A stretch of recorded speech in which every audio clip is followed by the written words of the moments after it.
دوستو آئیے اس کے بعد ایک مقرر کے حضور لیے چلتا ہوں، 4 مصرع پڑھتا ہوں اور مفتی شبیر احمد صاحب کے پاس ان کے دربار میں حاضری کی اجازت چاہتا ہوں۔ زندگی ایک کھیل ہے آسان سمجھ رکھا تھا، زندگی ایک کھیل ہے آسان سمجھ رکھا تھا، ہم نے آگر کو ہی میدان سمجھ رکھا تھا، اور آج اس بھیڑ میں گم ہو گئی پہچان میری، آج اس بھیڑ میں گم ہو گئی پہچان میری، میں نے جس بھیڑ کو پہچان بنا رکھا تھا۔ بھیڑ کو پہچان اور پہچان کو بھیڑ کا دھوکہ ہوا کرتا ہے، لیکن اگر کسی کا ہنر اس کی پہچان بن جائے تو ہزاروں اور لاکھوں کی بھیڑ میں اس کی پہچان ختم نہیں ہوتی۔ تو آئیے حضرت مولانا شبیر احمد صاحب حنفی سے کے پاس ان کا استقبال کرتے ہیں کہ جن کا نام، جن کا ہنر ان کی پہچان ہے، جس کا نام ایک بولتی تصویر ہے، اور جن کا وجود جلسے کی کامیابی کا ضامن ہے۔ نہایت ہی ادب و احترام سے حضرت مولانا شبیر احمد صاحب حنفی استاد مدرسہ منبع العلوم نظام آباد سے ہم گزارش کرتے ہیں کہ وہ حضرت والا تشریف لائے، اپنے مواعظ سے سامعین کو السلام علیکم ورحمۃ اللہ وبرکاتہ۔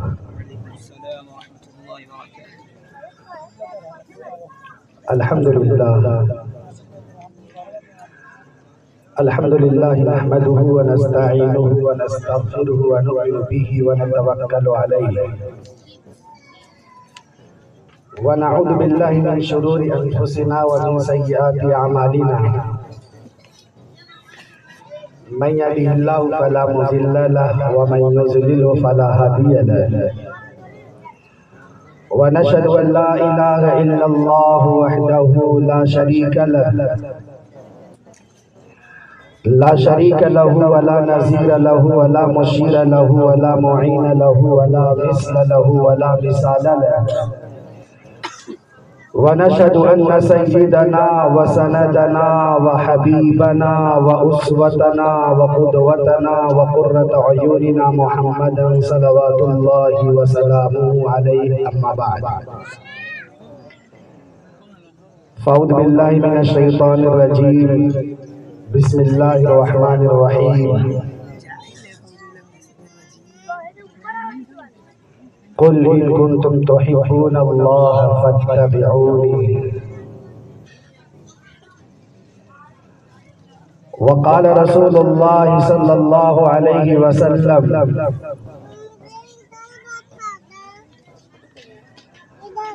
لا يؤمن أحدكم حتى أكون أحب إليه من والده وولده والناس أجمعين، صدق الله العظيم وصدق رسوله النبي الأمين الشفيع الحبيب الأمي الكريم، ونحن على ذلك لمن الشاهدين والشاكرين والحمد لله رب العالمين۔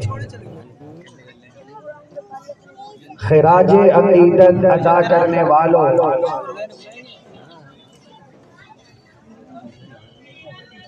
خراج عقیدت ادا کرنے والوں،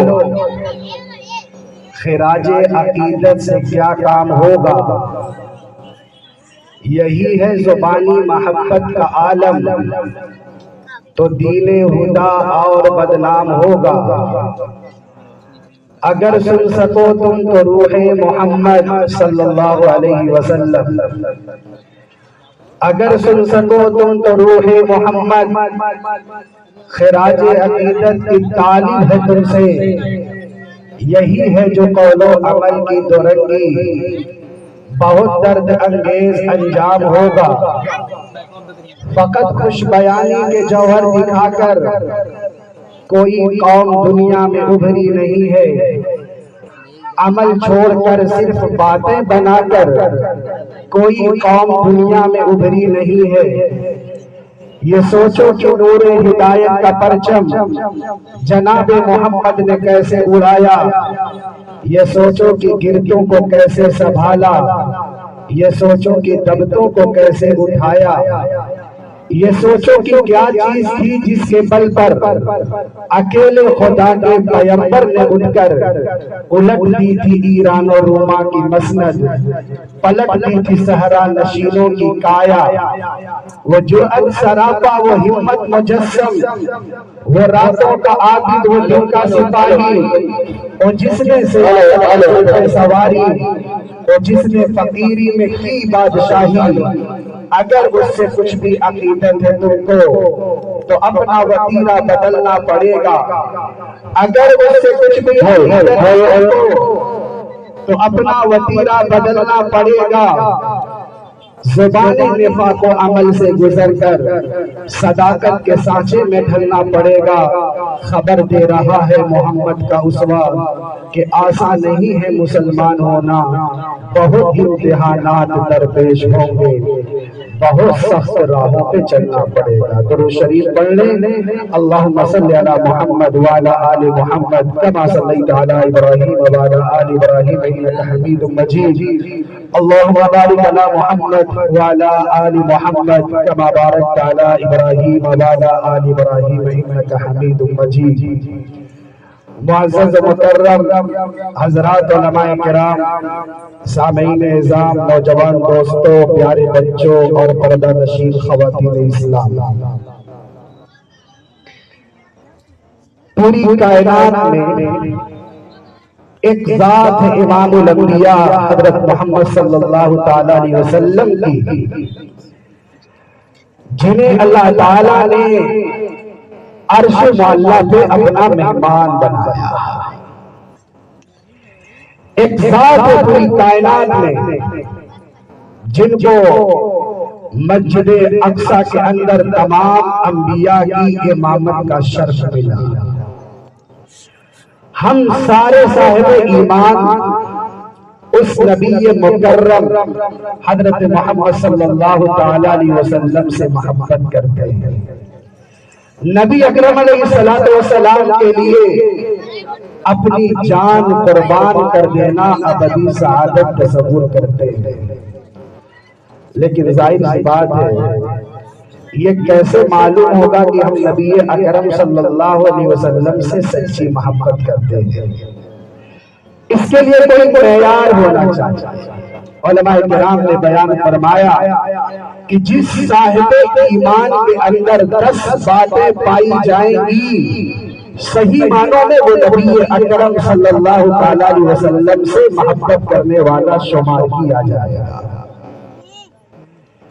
سب سے پہلی بات تقدیرہ و توقیرہ علیہ السلام، اپنے دل میں نبی اکرم صلی اللہ تعالیٰ علیہ وسلم کی محبت ہر ایک سے زیادہ پائے، اپنے باپ سے زیادہ، اپنے بھائی سے زیادہ، اپنی بیوی سے زیادہ، اپنے دوستوں سے زیادہ، دنیا کے سارے تعلقات پیچھے ہوں اور امام الانبیاء حضرت محمد صلی اللہ تعالیٰ علیہ وسلم کی ذات مطہر سب سے آگے ہو۔ جب ہمارے دلوں کی یہ کیفیت ہوگی تو عشق رسول ہمارے سینوں کے اندر آ جائے گا۔ وہ فاروق اعظم جو کسی وقت تلوار لے کر چلے تھے کہ چلے آج نبی اکرم کا سر اتار دیتے تھے۔ روز روز وہی قرآن کی باتیں، روز روز وہی قرآن کی باتیں، اسلام کی باتیں۔ حضرت عمر نے کہا سنتے سنتے کان پک گیا، تلوار نکالی اور فضا میں لہراتے ہوئے حضرت عمر کہنے لگے کہ آج چاہتا ہوں اسلام کا شجر جیسے ہی کاٹ دیتا ہوں، نہ رہے بانس نہ بجے بانس۔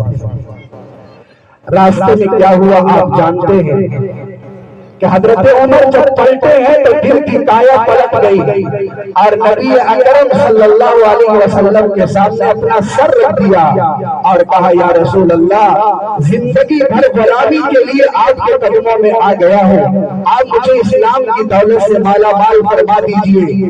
حضرت عمر حلقہ بگوش اسلام ہوئے اور پھر ایک وہ دور آیا، بخاری کے الفاظ ہیں، حضرت عمر نے عشق و محبت میں آ کر کہا یا رسول اللہ لأنت احب الی من کل شیء الا نفسی التي بین جنبی۔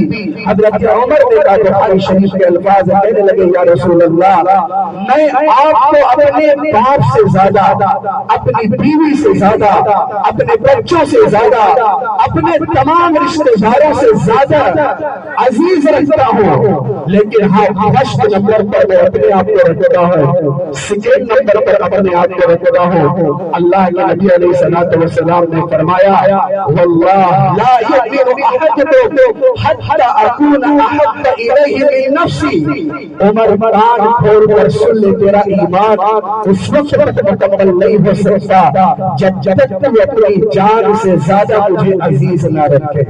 اتنا سننا تھا کہ حضرت عمر کانپ گئے، آنکھوں میں آنسو جاری ہو گئے، اپنے قلب کی طرف متوجہ ہو کر کہا والذی انزل الیک الکتاب لانت احب الیہ من نفسی۔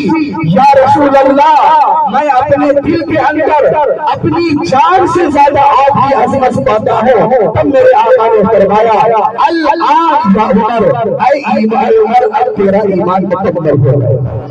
معلوم یہ ہوا کہ اگر ہم اپنی بیوی کو حضور علیہ السلام کی محبت سے آگے رکھتے ہیں ہمارا ایمان مکمل نہیں ہے۔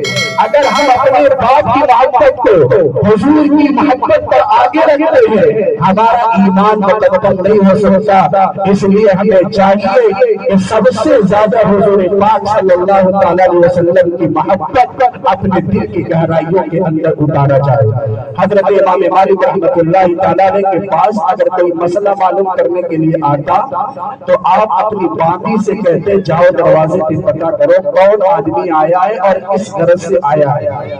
خادمہ جاتی دروازے پہ پہنچتی اور پوچھتی آپ کے آنے کا مقصد کیا ہے، وہ کہتا کہ مجھے مسئلہ معلوم کرنا ہے۔ اندر بلاتے اور بیٹھے بیٹھے جائز ناجائز کا مسئلہ بتا دیا کرتے۔ لیکن اگر کوئی حدیث کا طالب آتا، حدیث رسول صلی اللہ تعالی وسلم کا اگر کوئی طالب علم آتا، امام مالک رحمت اللہ تعالی نے کہتے کہ اسے بلانا نہیں، میں خود چل کر کے اس کے پاس آؤں گا۔ ایک خادمہ نے کہا کہ حضور آپ کے دربار میں حدیث رسول صلی اللہ تعالی وسلم کا ایک سچا طالب علم آیا ہے۔ حضرت امام مالک رحمت اللہ تعالی کی آنکھوں میں آنسو آ گئے، کہنے لگے اللہ کے رسول کا مہمان آیا ہوا ہے۔ اس کے بعد تازہ غسل کیا، نیا لباس پہنا، اچھا امامہ باندھا، خوشبو لگائی، ہاتھ میں عصا لیا اور پھر اس کے بعد مسند رسول پر بیٹھ کر کے کہا قال رسول اللہ صلی اللہ علیہ وسلم۔ یہ عظمت تھی امام مالک رحمۃ اللہ تعالی علیہ کے دل میں۔ آقا نامدار جناب محمد رسول اللہ صلی اللہ تعالی علیہ وسلم آج اسی محبت کی ضرورت ہے۔ جہاں حضور کی بات ہو، جہاں نبی اکرم علیہ السلام کا تذکرہ ہو، ہماری مثال ایسی ہونی چاہیے جیسے اصحاب رسول کی تھی۔ کأنہم علی رؤوسہم الطیر، صحابہ فرماتے ہیں ہماری کیفیت یہ ہوا کرتی تھی کہ جیسے کسی کے سر سے کوئی پرندہ بیٹھ گیا ہو، کوئی اپنے سر کو حرکت نہیں دیتا تھا، سارے لوگ اپنے گردن جھکا کر نبی اکرم صلی اللہ علیہ وسلم کی گفتگو سنا کرتے تھے۔ تو سب سے پہلی بات تو یہ ہے کہ ہم نبی کی محبت کو اپنے دل کے اندر بسائیں گے انشاءاللہ تعالی۔ دوسری بات یہ ہے اعظم جمیع اسباب و اکرام مشاہد مکہ والمدینہ۔ نبی علیہ السلام کی طرف جو چیزیں منسوب ہیں، مکہ ہے، مدینہ ہے، ان ساری چیزوں کا احترام کیا جائے۔ امام مالک رحمۃ اللہ علیہ سے فتویٰ معلوم کیا گیا کہ ایک شخص مدینے کی مٹی کو خراب کہتا ہے، انڈیا کی مٹی کو اچھا کہتا ہے۔ ظاہر سی بات ہے جو آدمی جہاں پیدا ہوتا ہے وہ خاک وطن ہوتی ہے، اس سے محبت ہوتی ہے۔ ہمیں بھی اپنی مٹی سے پیار ہے۔ امام مالک رحمۃ اللہ علیہ سے مسئلہ معلوم کیا گیا، حضور یہ بتائیے ایک شخص یہ کہتا ہے کہ مدینے کی مٹی خراب ہے، افتى مالك في من قال تربة المدينة ردية يضرب 30 درة. امام مالک رحمۃ اللہ تعالی علیہ کا فتویٰ سنو. امام مالک رحمۃ اللہ علیہ نے فتویٰ دیا اگر کوئی کمبخت اگر کوئی بدبخت یہ کہتا ہے مدینے کی مٹی خراب ہے حق تو یہ ہے اس کا سر قلم کر دیا جائے لیکن کم از کم 30 درے مارا جائے تاکہ اس کا دماغ ٹھیک ہو جائے. کیسے اس کی ہمت ہو گئی؟ وہ مدینے کی مٹی جو حق شفا ہے اسے خراب کر دیتا ہے. تو سارے لوگ کوشش کریں گے انشاءاللہ حضور پاک صلی اللہ علیہ وسلم سے ریلیٹڈ جتنی چیزیں ہیں ان ساری چیزوں کا احترام کیا جائے, ساری چیزوں سے محبت کی جائے, سارے لوگوں سے پیار کیا جائے. اور تیسری چیز یہ ہے حضور علیہ السلام کی بات پر کسی کو مقدم نہ کیا جائے. عدم التقدیم بین یدی وغض الصوت عندہ.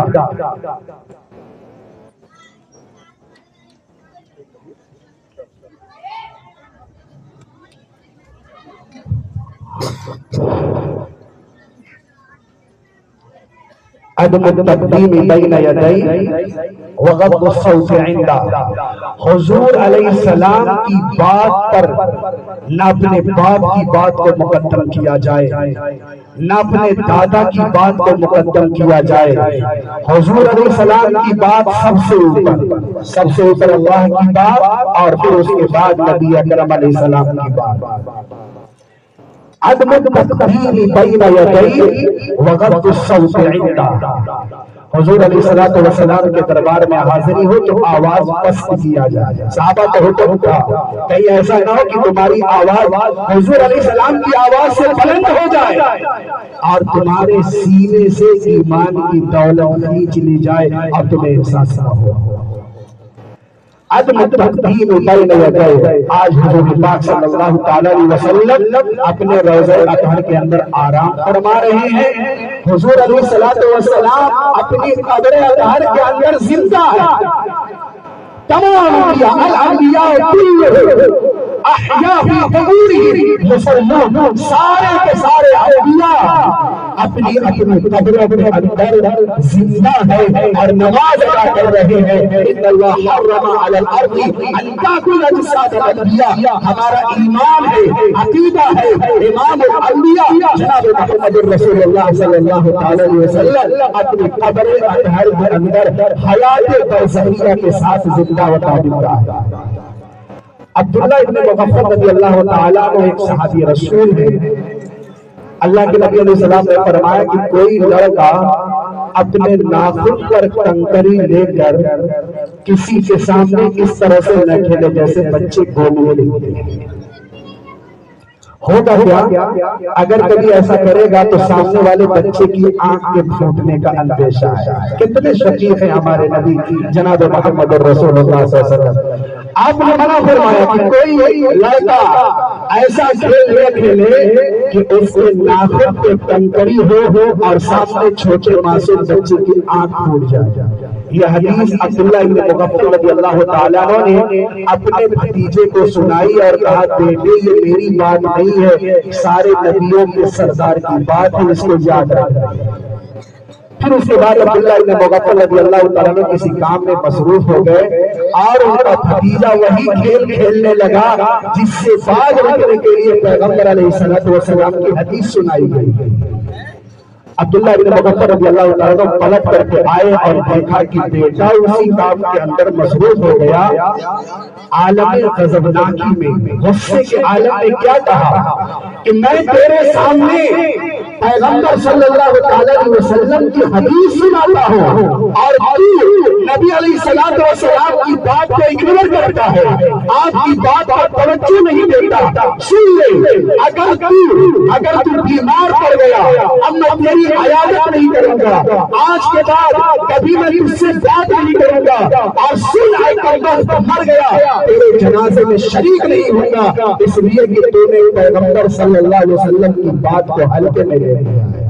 میرے عزیزوں، میرے دوستوں، یاد رکھو پیغمبر صلی اللہ علیہ وسلم کی بات سب سے آگے رکھی جائے گی، پھر ابا کی بات رکھی جائے گی، اور پھر اس کے بعد اماں کی بات مانی جائے گی۔ کتنے لوگ کہتے ہیں محلے کے اندر ہمارے ابا یہ کہہ کے گئے ہیں، ابا کی وصیت یاد ہے، دادا ہمارے یہ کہہ کے گئے ہیں، دادا کی وصیت یاد ہے۔ جب آپس میں گاؤں کے اندر پنچایت ہوتی ہے، سارے لوگ اکٹھا ہوتے ہیں، تو کہا جاتا ہے ہم سب کچھ ریجیکٹ کر دیں گے لیکن ابا کی بات نہیں ٹال سکتے۔ اماں ہماری کہہ کے گئی ہے رشتہ ہوگا تو یہی ہوگا، ہم اماں کی بات کو نہیں ٹال سکتے، وہ ابا کی بات کو نہ ٹالنے والے، اماں کی بات کو نہ ٹالنے والے۔ آخری وقت ہمارے نبی کا کہتے چلے گئے الصلاۃ الصلاۃ وما ایمان جو میرے امتیوں نماز کو کبھی نہ چھوڑنا چاہے تمہاری جان چلی جائے۔ ہمارے نبی کا یہ فرمان تو ہمیں یاد نہ رہا، ہم نے مسجدوں کو ویران کر دیا، ہم نے مدرسوں کو ویران کر دیا، علماء سے ہم نے تعلق توڑ دیا۔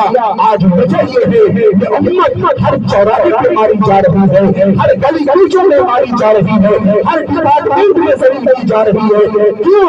ہم نے نبی علیہ السلام کی بات کو پیچھے رکھا، ابا کی بات کو آگے رکھا اور ابا کی بات کو آگے رکھا۔ اس لیے میرے عزیزوں، یہ ذہن کے اندر بٹھا دو، آج کے سیرت النبی کے اجلاس سے یہ پیغام لے کر کے جانا کہ ہر ایک کی بات پیچھے رہے گی، ہمارے نبی صلی اللہ تعالی علیہ وسلم کی بات سب سے آگے رہے گی انشاءاللہ تعالی۔ چوتھی بات کیا ہے؟ ایک صاحب ایمان کے لیے حب الصحابتی و اہل بیت، حضور کے صحابہ سے اور اہل بیت سے محبت کرنا۔ اگر صحابہ کو درمیان سے نکال دیا جائے تو ایمان ہم تک نہیں پہنچ سکتا۔ صحابہ کو اگر درمیان سے نکال دیا جائے تو ہمارے پلے کچھ نہیں پڑے گا۔